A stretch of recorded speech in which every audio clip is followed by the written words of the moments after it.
Hi guys, welcome back to the Hugh Jeffries video, and in this video I'm going to be restoring this Samsung Galaxy S7 Edge, which has a shattered display and back after a catastrophic face-down drop on a tile floor.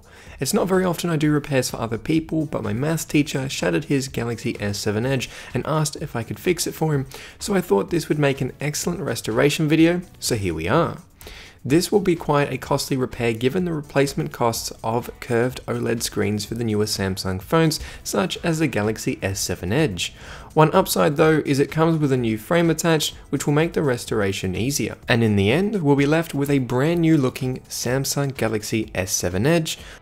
But in its current state, the Galaxy S7 Edge, while shattered on both the back and front, still functions just fine, and the LCD and touch are also working perfectly fine, although there is a high risk of cutting your fingers while trying to operate the phone. Either way though, it's time to get this restoration started so I can power down the Galaxy S7 Edge and start heating up the back, which is glued in with adhesive, and then I can slowly start to lift it up. Now I noticed, although it was cracked, it actually started to come up quite easily, which had me thinking this was a replacement panel. And looking at the bottom of the glass panel, you'll notice it doesn't have any of the serial number, IMEI, or any FCC logos, which is a clear indication that this back panel has been replaced. Now I'd like to compare this removal to the Galaxy S8 restoration I did a while ago, and I have to say it was a lot easier given the back was a lot less shattered, and it was also a replacement so the adhesive wasn't as strong. But now that we have that panel off, I can see that a few of the screws on the phone are rounded off, as well as a missing screw down by the speaker enclosure. Now I can start to remove these screws to disassemble the device.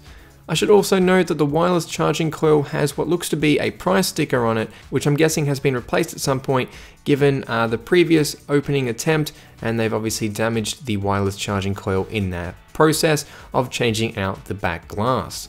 Either way though, now that I have the plastic shield off of the board itself, I can start to disconnect all the cables, which is all that remains to hold in the motherboard of the phone. Of course, when doing this, make sure to remove the SIM card tray, otherwise it may make the board removal very difficult.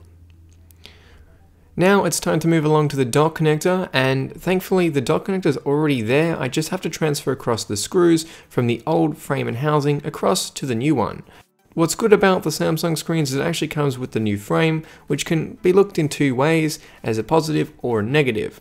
It's great that you get a new frame, but I guess if it's not scratched up or damaged in any way, then there's really no point of getting a new frame in the first place, but it's just how a lot of these displays come, and given the old frame had a few marks on it, this will bring it back into brand new condition. I'll also need to transfer across these antenna cables, and of course the headphone jack, which is actually removable. So if you damaged your headphone jack in some way or you got something stuck in it, you can actually just remove and replace the headphone jack itself, which makes repairs a lot easier, and it just plugs into the dock connector assembly.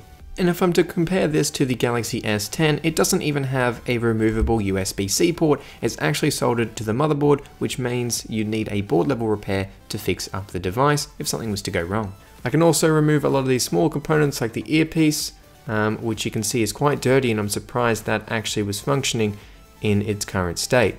There's also this little sensor up here, which I believe must be the ambient light sensor, which I can remove. And then lastly, it's time to get out that battery, which in the Samsung phones was actually really easy. There's no battery adhesive tabs that are likely to snap off. It's just a bit of adhesive on the back like the old iPhone 5s and stuff.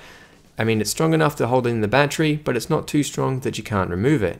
Now that that's done, it's time to reinstall everything into the new frame and screen, which is brand new and is actually being refurbished up from a previously shattered Samsung screen. What's great about these is you can actually sell your broken panels which have working touch and LCD to companies, and they'll actually install new pieces of glass on top of the panel and then sell them on. So not only you making a little bit of money off of your cracked screen, it's saving the screen going to landfill, but it's also giving the screen another life and actually getting it back into a phone, which I think is great and something a lot of companies should be doing out there. But there's plenty of them out there that actually do this, and it's what I use on my Samsung and iPhone restoration videos, and they work absolutely flawlessly.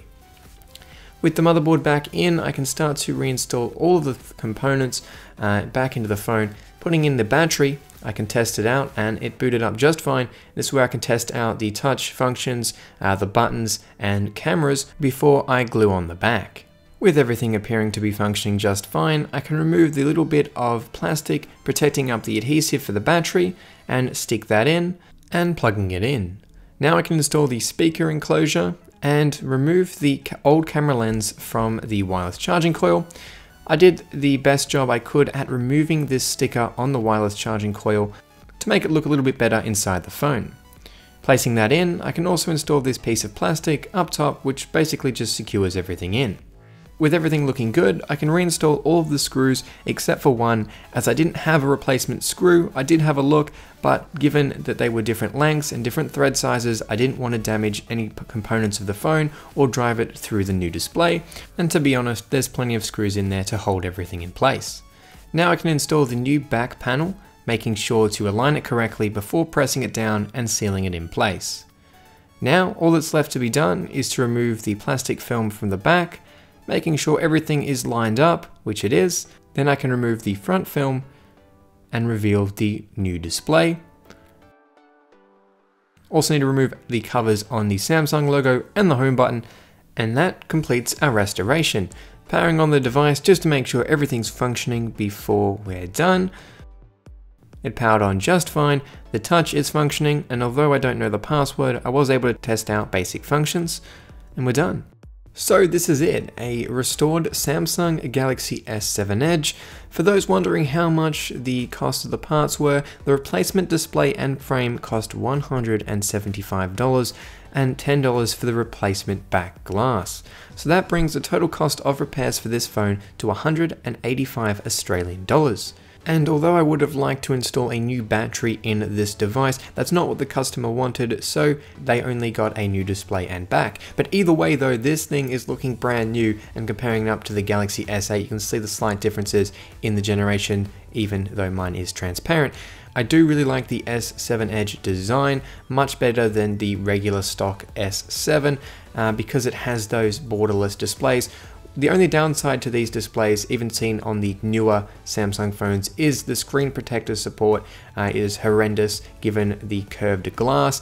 They tend not to stick properly and be a little bit insensitive, so that really sucks in that regard. Either way though, this is now fully functional and the customer is going to be very happy with his phone. And on that note, this has been a Hugh Jeffries video. If you like what you saw, hit that subscribe button and consider checking out the phone restoration playlist for more videos just like this one. Also make sure to follow me on my social media, link for which is down in the description. That's all for this video, and I'll catch you guys next time.